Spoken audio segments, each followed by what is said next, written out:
묵상을 이제 마무리하는 시점이 있고, 그래서 1장부터 50장까지는 이야기 전부를 다 뭐 포함시킨 건 아니고, 크게 몇 가지만 조금 생각해 볼 수 있는 여지를 조금 이야기 나눠보려고 합니다. 첫 번째는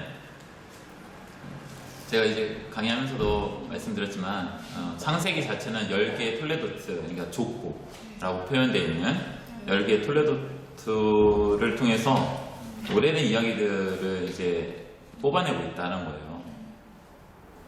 그러니까 이것이 그냥 사람의 족보냐, 1장 1절, 그러니까 천지를 창조하신 이야기 거기 2장에 나와 있는 표현에 이 톨레도트가 사용되고 있는데, 거기서도 인간의 이야기만이 아니라 천지를 창조하신 그 이야기 자체도 이 톨레도트라고 하는 걸로 표현이 돼요. 그렇기 때문에 그냥 톨레도트가 단순한 인간의 이야기를 뛰어넘어 이 창세기 안에서는 그런 뭐 다양한 의미를 좀 포함하고 있는데, 그런 주제들을 보여준다. 특별히 원역사라고 할 수 있는 것이 1장부터 11장까지거든요. 정확하게 말하면 11장 26절까지가 이제 원역사라고 말할 수 있는 이야기예요. 원역사는 그야말로 세상을 만드신 하나님의 이야기, 그리고 그 세상에 인류가 어떻게 퍼져나갔는지에 대한 이야기, 요것을 이제 원역사라는 개념으로 표현하고 있습니다. 그리고 그 다음 11장 27절부터 데라 가족의 이야기, 여기서 이제 톨레도트가 또 다 사용이 되는데, 쭉 해서 뭐 이스마엘의 가족사, 이삭의 가족사, 에서의 가족사, 야곱의 가족사, 이렇게 해서 톨레도트가 총 10개가 있어요. 그래서 10개 중에 5개는 원역사 파트에 들어가 있고, 나머지 5개는 족장사 파트에 들어가 있어요. 그래서 톨레도트가 딱 개수로 봤을 때 중간으로 딱 나누면 원역사와 족장사의 균형을 이루고 있다. 원역사에서는 특별히 고대 세계 신관을 생각해 볼 수 있는 이야기들이 사실 되게 많다. 그래서 고대 근동에 있는 신화들과 비교했을 때 하나님은 어떤 분이신지 알 수 있는 부분들, 강의를 통해서 여러 번 말씀드렸지만, 이제 창세기 자체가 바벨론 포로 시기에 쓰여졌다고 한다면, 그 시대를 살아가는 세계관, 일반 사람들이 갖고 있는 세계관 속에서 내가 믿는 하나님은 어떤 분이신지를 이 이스라엘 백성들은 설명을 요구했다. 자칫 잘못하면 우리 자손들도 이 세상의 그런 세계관에 그대로 휩쓸려서 살 수밖에 없는 그런 이야기가 아니라, 우리가 믿는 신앙, 우리가 믿는 하나님이 어떤 분이신지를 설명하기 위하여 그 이야기들, 고대 근동의 이야기들과 되게 유사한 이야기들이 성경 속에 포함되어 있으나 분명한 신학적 차이점이 너무 큰데, 그 차이점을 통해서 하나님이 누구신가를 설명하는 목적이 사실 되게 많다. 그게 원역사라고 하는 이야기 속에서 풀어지고 있어요. 자, 반면 창세기 자체는 족장사의 이야기가 사실 분량 자체는 더 많아요. 그러니까 톨레도트라고 하는 걸로 봤을 때 앞에 5개와 뒤에 5개가 딱 균형을 이루고 있는 것처럼 보여지지만, 분량상으로 봤을 땐 족장사 이야기가 더 많아요. 그렇기 때문에 강조는 족장사에 대한 이야기가 더 크다. 그래서 앞에 원역사의 이야기가 그들이 하나님의 말씀을 읽는 이들이 갖고 있는 삶의 문제, 그러니까 정황을 보여준다고 한다면은, 족장사는 그들에게 좀 더 말씀하고자 하신 그 하나님의 뜻이 무엇인지, 메시지가 무엇인지를 좀 더 명확하게 더 설명하려는 어떤 의도가 더 강하다. 근데 그것이 우리는 아까 말했던 톨레도트라는 표현보다는 이게 더 가까운데, 아브라함의 이야기, 그 다음에 야곱의 이야기, 요셉의 이야기로서 이것을 풀어가고 있다. 그래서 어려운 어떤 족보의 이야기가 아니라 사람의 어떤 스토리를 통해서, 내러티브를 통해서 그것들을 전달하고 있다. 아브라함의 이야기는 특별히 아브라함에게 주신 하나님의 약속의 이야기, 그래서 창세기 12장 1절부터 나오는 4절까지 나와 있는 하나님이 아브라함에게 하셨던 그 약속에 근거하여, 더 나아가 모세오경 전체는 그 맥락에서 설명하려는 의지가 되게 강하다. 하지만 창세기에서는 좀 더 많이 보여주는 것은 이 씨에 대한 이야기, 자손에 대한 이야기, 그 다음에 땅에 대한 이야기, 그런 이야기가 좀 더 많이 포함되어 있다.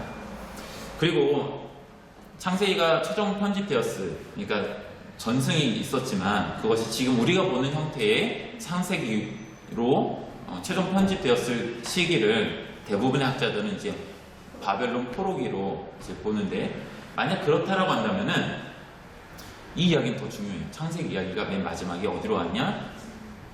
약속의 땅인 가나안이 아닌 이집트라고 하는 이방 나라로 가죠. 근데 그곳에서 다시 돌아와야 되는데 돌아오지 못한 상태로 끝나죠, 창세기는. 근데 이 이야기가 바벨론 포로기 시기에 최종 편집이 되어서 사람들한테 읽혀지기 시작했다라고 한다면, 가나안 땅, 약속의 땅에 머물지 못하고 다른 이방의 땅에서 살아가는 이들한테는 이 이야기가 너무나도 큰 도전이고 약속인 거죠. 희망인 것이죠. 그리고 또 하나, 위로인 거예요. 아브라함에게 하셨던 이 씨의 약속이 어떻게 성취되어져 가는가를 또 보여주고 있어요.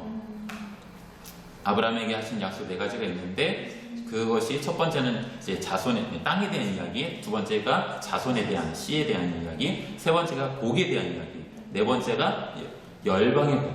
그러니까 복은 복인데 열방의 복이에요.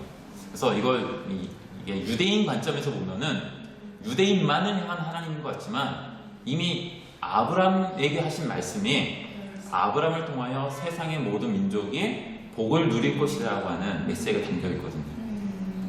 자, 어쨌든 야곱의 이야기는 그런 4가지의 약속 가운데 중요하게 다루고 있는 것은 씨, 그러니까 자손에 대한 이야기다. 어떻게 어렵게 아이를 낳은 독자 아들 낳았다는 이야기. 그 다음에 그 이삭조차도 난임 가운데 어렵게 아이를 낳았죠. 그런 가문에서 어떻게 큰 가문을 이룰 수 있는지에 대한 이야기가 이제 야곱에게 더 다가오죠. 근데 이것이 뒤에서 좀 설명드릴 건데요. 12지파로까지 형성되는 이야기를 이제는 창세기에서 보여주고 있지는 않지만 그것의 배경이 되는 것을 창세기에서 분명히 다루고 있다. 자, 세 번째, 요셉의 이야기는 히브리 민족이 어떻게 약속의 땅에서 멀어져 이집트로 가게 되는지, 아까 설명드린 것처럼 그런 부분들을 다루고 있습니다. 그래서 바벨론에서 포로 생활하던 이들에게는 정말 의미 있는 이야기죠. 그 마지막에 야곱은 자기의 시신을 가지고 가라. 근데 야곱 자체는 이미, 야곱도 그렇고 요셉, 야곱, 그 다음에 그의 가족들은 그 이집트에 살면서 분명히 그들 문화에 젖어들어 살았어요. 마지막에 50장에서 보는 것처럼 야곱을 장사하는 문화 자체는 그게 히브리인의 문화, 장례 문화가 아니라 유대인, 이집트의 장례 문화예요. 그만큼 그것이 비난받았느냐? 그렇지 않아요. 비난의 소지가 아니에요. 그만큼 그들은 그곳에서 사는 것에 적응하면서 살면서 그들의 문화를 우리만의 독특한 문화로 만드는 것이 아니라 그들 문화 속에서 충분히 살아갔던 사람들의 이야기예요. 마치 바벨론의 포로로 끌려갔던 이들이 그들 문화 속에서 살아가야만 했던 것처럼 그게 비난의 여진이 되지 않아요. 하지만 하나님께서 주신 약속을 잃어버린 건 문제인 거예요. 그래서 그 약속을 기억하게끔 이야기하고 있고, 또 그 약속을 향해서 끊임없이 나아가는 이야기가 창세기 이후에도 계속 전개되는 것이죠. 이스라엘 민족의 12지파에 대한 근원을 끊임없이 고민하고 있어요. 창세기에는 12명의 아들들이 나오지만 아들들의 순서가 계속 달라져요. 곳곳에서 달라지고요. 또 창세기 넘어서 나오는 12개의 지파를 다루고 있는 이야기들 속에서도 그 순서는 달라집니다. 때로는 한 지파는 사라지고 다른 지파가 형성이 되게 돼요. 레위 지파가 사라지고 에브라임과 므낫세라고 하는 지파로 요셉 지파가 2개로 나뉘어서 나타나기도 하죠. 근데 이런 것들은 실제적으로 지파들이 갖고 있는 영향력을 대변해주는 거라고 보일 수 있어요. 그들이 갖고 있는 영향력이 무엇이냐? 이것들을 그런 12개의 형제들의 이름 속에서, 이름의 순서에서, 지파의 이름의 순서에서 찾아볼 수 있습니다. 또한 여기에 동일하게 장자의 권리가 고정되지 않음을 보여줍니다. 인간적으로 볼 때 혈통, 그러니까 첫째, 마지가 장자의 당연한 권리를 가져가야 되는데, 이 이야기에서 보면은 루벤이 장자로 태어났지만 루벤이 장자의 권리를 받지 못해요. 그 루벤이 장자의 권리를, 그러니까 장자의 어떤 역할이나 장자의 권리를 부여받지 못한 것과 동시에 한쪽에서는 그것을 대체하는 다른 누군가를 보여주고 있어요. 창세기는 그것을 요셉이라고 말하고 있어요. 그래서 야곱의 그 아들로 편입이 되면서 12개 지파를 형성하게 되죠. 그래서 12개 지파가 형성될 때에 요셉의 아들들이 2개 지파를 형성하다 보니까 2개의 몫을 받는 형태가 되는 거예요. 결국 장자의 권리를 부여받는 것은 이런 표현으로 요셉이다라는 것을 보여주고 있어요.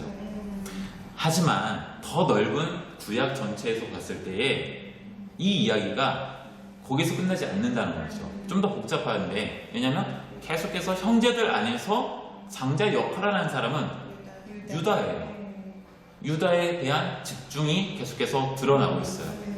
결국 유다라고 하는 이 장자의 두 힘의 균형이 어떻게 이어져 갈 것인가라는 긴장을 창세기는 보여주고 있고, 또 그것이 뒤에 나오는 다른 성경들을 통해서 우리는 또 발견할 수 있는 것이죠. 여기 나오는 위로의 메시지, 50장 맨 마지막에 요셉이 아버지가 죽은 것을 경험하면서 다른 형들이 요셉이 우리를 좀 해치는 거 아닐까라는 걱정하는 그 이야기를 속에서 나오는 이 요셉의 이야기는 사실 아버지를 잃은 형들의 슬픔을 위로하는 것도 아니고, 또 아버지가 없기 때문에 내가 당신들을 함부로 하겠다라는 그것을 위로하는 것도 아닌 거예요. 오히려 창세기를 읽게 된, 최종적으로 지금 완성된 창세기의 모습을 읽게 된 바벨론 포로 생활을 하고 있는 이들에게 향한 위로의 메시지가 더 큰 것이죠. 그들에게 하나님의 약속이 어떻게 이루어질지, 비록 이방인의 땅에 살고 있지만 어떤 권리도 취할 수 없고 가진 것은 아무것도 없는 것처럼 보여지는 그런 노예 생활을 하고 있지만, 포로 생활을 하고 있지만, 그러나 또 그들 문화 속에서 어떻게 살아가고 있을지언정 하나님의 약속을 기억하고 또 그 하나님 약속을 통해서 위로를 전해주는 이야기가 바로 창세기의 맨 마지막이다. 좀 창세기를 또 결론 지을 수 있을 것 같아요. 결국 창세기는 하나님의 백성이 어떻게 약속의 땅에서 벗어나게 되는지, 또 세속적인 세계 안에서 그곳에서 살아가는 거잖아요. 세속적인 세계 속에서 살아가는 것이죠. 근데 그 안에서 약속의 백성으로 살아갈 수 있는지를 창세기는 말하고 있다. 이거를 조금 더 우리에게 조금 다가올 수 있게 한번 또 표현해 본다면, 창세기 이야기는 결국 지금 이 창세기를 읽는 우리에게 하나님의 백성이 어떻게 약속의 땅, 창세기에서는 2가지로 보여져요. 에덴 동산이라는 공간과 또 가나안이라는 약속의 땅. 어떻게 그 안에서 벗어나게 되었는지, 그곳을 떠나서 살게 되었는지를 이야기해주고 있죠. 그럼에도 불구하고 하나님의 인도하심과 보호와 섭리를 통해서 그들이 살고 있는 세속적인 세계 안에서 고대 근동의 가치관, 바벨론의 신화들이 있는 그곳에서 어떻게 살아가는가. 또 현대는 지금 우리가 갖고 있는, 우리가 접하는 수많은 세속적인 세계관이 사실 있잖아요. 그 가치관들이 있죠. 그 안에서 그 세속적인 세계관, 고대 근동의 어떤 그런 고대 신관을 갖고 있는 그런 사람들이 절대 다수로 많은 그곳에서 살아가는 많은 그리스도인들은 어떻게 살아가야 되는가, 그것을 창세기는 이야기하고 있다라고 저는 정리하고 싶습니다. 네. 여러분들이 창세기를 읽을 때 그냥 단순히 아브라함의 이야기, 이삭의 이야기, 야곱의 이야기, 요셉의 이야기로 읽어도 충분히 좋을 것 같아요. 하지만 좀 더 넓은 틀 안에서 창세기가 말하고자 하는 것이 무엇인지, 왜 그것을 앞에 원역사와 족장사로 구분해서 보여주고 있는지, 그리고 그 의미는 무엇인지를 좀 더 생각해 보신다라고 한다면 창세기에 대한 접근이, 또 창세기를 통해서 얻을 수 있는 유익함이 더 확장될 것 같습니다. 네, 여기까지 하겠습니다. 네.